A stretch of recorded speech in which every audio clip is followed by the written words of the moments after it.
Our Jill Balland on her way to Disney, but Gadget Guy, it's sort of the next best thing. It is the place where dreams are made.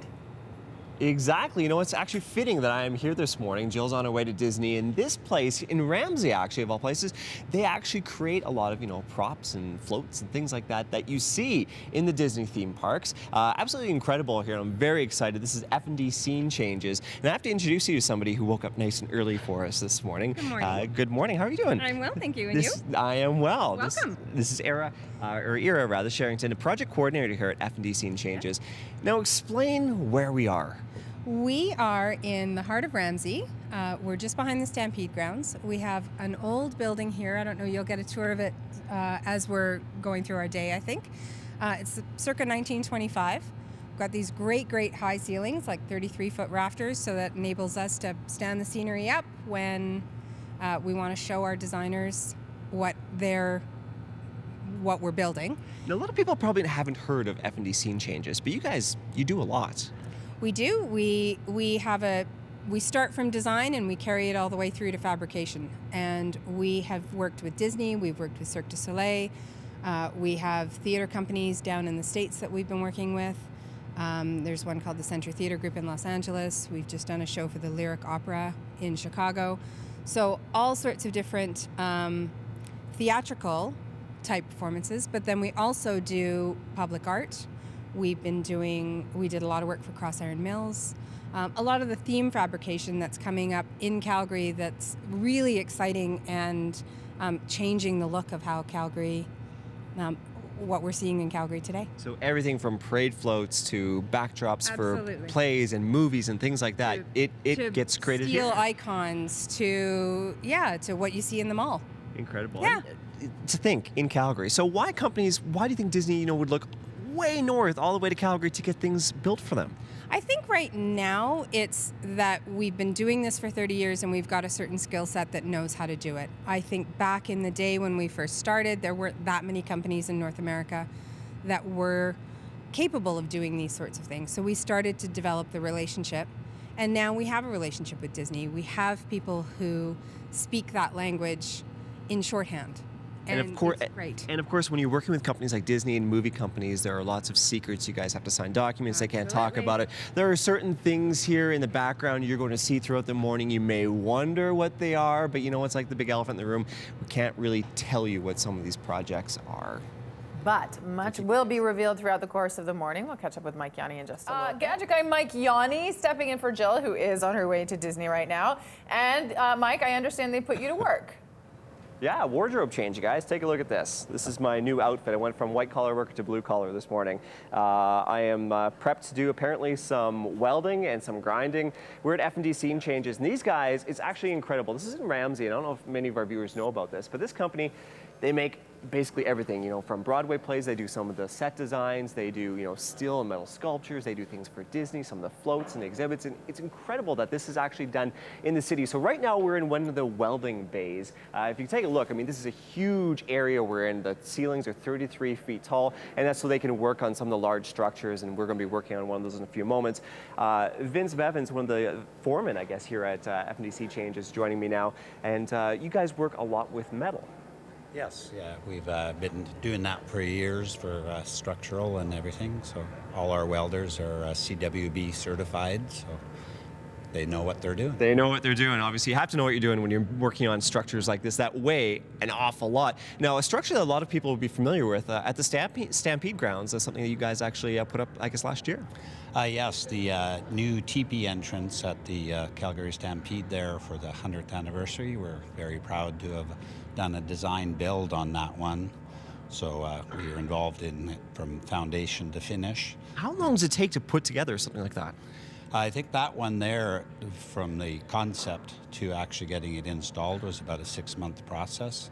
And then we spent about 3 months putting the pieces together and getting them laser cut to achieve the finish. Now, Crossiron Mills, you guys did a lot of work at Crossiron Mills. One of the entrances has kind of a mountain, and you guys built this as well. Yes, the sports entrance, the sports icon, again, it's very much metal structure. It's a nice, unique piece with all the lighting that's in it as well, and the different materials that were incorporated into it. Speaking of the metal structures at Crossiron Mills, right beside us here, we're standing in front of something that a lot of people will be familiar with as well if you've been to Crossiron Mills. It doesn't look like it now, but this is actually one of the large signs that is in for a little bit of refurbishment.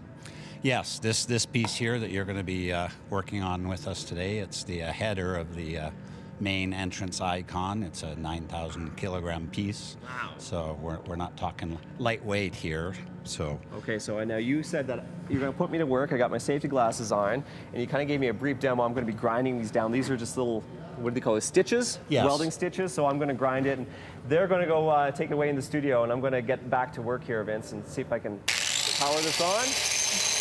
There we go. Some put my own touch at the signage at Crossiron Mills here, guys. When you're done, Mike, you can sharpen my hockey skates after that. That's quite a gadget he's got We there. are Mike Yawney hanging out this morning at F&D Scene Changes, and I understand, Mike, something's going to explode at some point here. At some point, not yet, but at some point. But speaking of scenery, guys, yeah, tons of scenery here, thousands, tens of thousands of square feet of really cool things. F&D Scene Changes in Ramsey. Now, a lot of the projects here, they start as very simple sketches. Take a look at this. This is sometimes how they begin, and Cameron Farn, creative director here at F&D, you're explaining to me that, you know, sometimes people come in and they have a very simple idea, but they don't know where to go with it. That's right. Like a lot of the times our clientele comes in with a very simple napkin sketch, we call it, and it's our job to really utilize the tools we have, both traditional and digital, and try and bring that image to life in some respects so that it can be viewed by the client, but also fabricated. And it's a little difficult, but it works really well. So this sketch right here, we'll get a close-up of this once again. What is this? Because it doesn't look like much, but... This is a Heritage Point subdivision development, and this is a artesian water wheel. It's basically a wooden wheel that's driven by water. It's part of this very cool development, and they came to us with this sketch and asked us to work out how to fabricate it. So it starts as a sketch, but look at this, you know, within a matter of, well, probably quite a few days, it turns into the final product. Absolutely. They give us a little bit of guidelines, and then we have to develop it both in drafting, engineering, technical design. It's pretty fun. Yeah. Now, sometimes they have to work and they have to be functional, and other times you can have some fun, and they look like they're functional, but the props really aren't. And I want to go into the movies now. I want to talk about Death Race 3000, just one of the movies you guys have worked on. Now, what was the big project you worked on with Death Race? For Death Race, we built a lot of things, but one of the major components was the super large dreadnought. Now, it's this giant semi-driven vehicle, had a functional flamethrower, a working tank turret on the back, and that thing just blew up at the end. It was awesome. And same thing, they came with you with a simple kind of an idea, a really loose sketch, but you guys really designed this.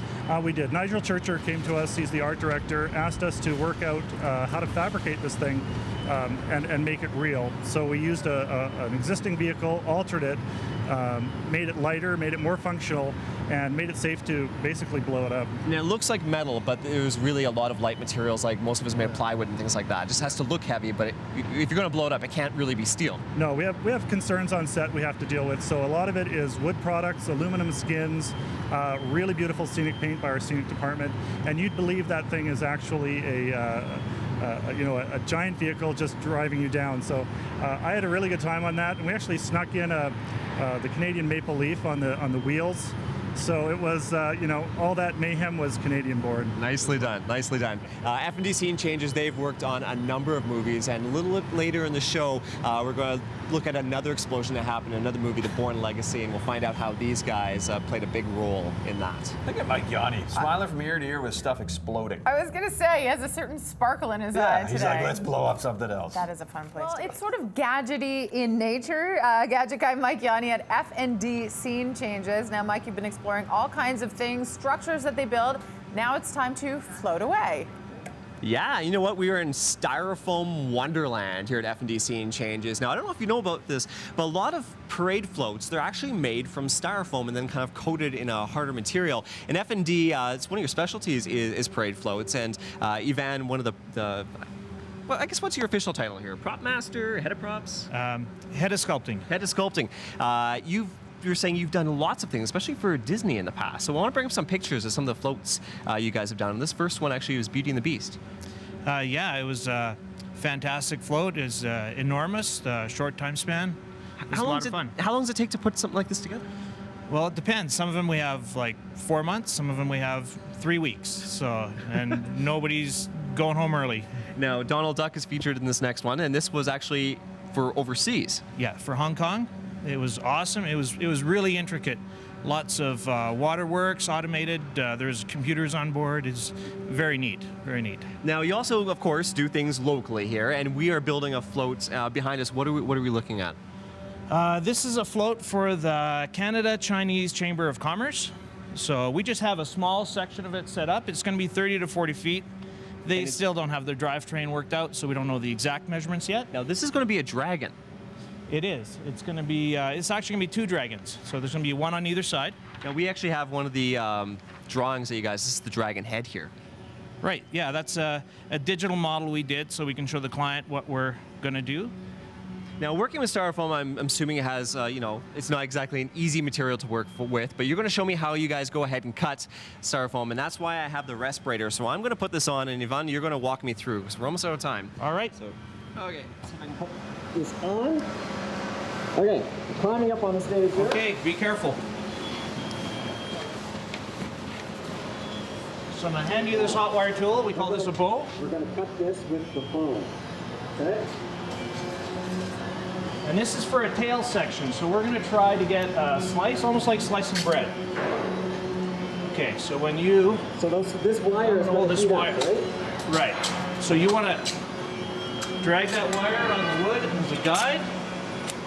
And there you go. When you just give me a nod, I'll turn the machine on. Turn it on. It'll take a few seconds for the wire to get hot, and you can start going through. Okay. Not too much pressure. Look at that, it's like cutting through Doing butter. good. Yeah, perfect. And of course, a little bit of smoke comes off, so that's why we have the respirator. And this is just one of the tools we use when we're cutting foam. We run the gamut. Awesome. Well, this is probably going to take me a little while to get through this major block here, so I'm going to throw it back to you guys in the studio. What? I couldn't understand anything he said. Not only is Mike Yawney checking out scenery for movies, he looks like a movie character. Sandy, we're going to check in, Mike Yawney one final time this morning at F&D Scene Changes in Ramsey. And it seems like almost every segment, Mike, you're blowing something up. That's right, and take a look at this, guys. Watch this. This is the splat that's going to be seen around the world because, you know what, we are painting one of the backdrops for a major musical that everyone at home is going to know. And Dana, one of the, I guess, the head scenic artists here at F&D Scene Changes. What backdrop are we painting this morning? At the moment, we're working on the drop portal. And this is for... This is for the Wicked Tour, North American. There's 2, and they travel around. It has been in Calgary, so we're doing a replacement drop. Okay, so now the backdrop is actually, this is a replacement because they get worn out, right, over time? Worn. Just the nature of the material. We are constantly just replacing goods for them, but it's just the nature, the way they have to tour, the way they set up. The crews at each theater can be a little rough sometimes on them, so we'll just replace them as they go. Now, it's interesting because some parts of this backdrop have thick paint and others have almost no paint. Now, why is that? So at the moment, what you see in the gray area is a solid backdrop that becomes very thick and heavy. It is actually too opaque, all the light coming through this actual very natural, neutral area. So this always has backlight coming right through it. So very, some of the areas you want the light to shine through, others it has to be completely dark. You don't want to see Correct. it. So in what you're seeing up there, we've got natural light coming onto it, but we also on stage has backlight coming into it and popping through all those windows. Now you're involved in many projects here, not only painting but on movie sets as well. Now you worked on The Bourne Legacy, something very interesting and exciting you guys worked on. Which part of the movie? We built the cabin that you see in the opening shoot where it's exploding all through the forest with its wonderful natural chinking I had to build. So I think we actually have a graphic of the cabin that is built and finished, and of course you guys did the exploded obviously, and we have some footage of the explosion. Now something unique about that because it was set in a very protected area. It was in the provincial park. So you couldn't just use any material. What was so special about this cabin, the way you had to build it? Because of the explosion, all the chinking couldn't be accumulated and picked up all the debris. So it all had to be natural and be able to just wear away. So I made an amazing new cookie dough recipe that I fabricated, and we used that for chinking. Wow. So all the material between those logs was made of cookie dough. So Dan actually was saying the squirrels had a heyday afterwards. Just, you know, one of the secrets that we found out here at F&D Scene Changes, you guys. I heard about so many movies they're working on. I can't say anything, but some really cool things happening right here in Ramsey. Awesome. Amazing. Cookie dough between the logs. Lucky, lucky, lucky. Good for those squirrels. Animals in the forest. Tomorrow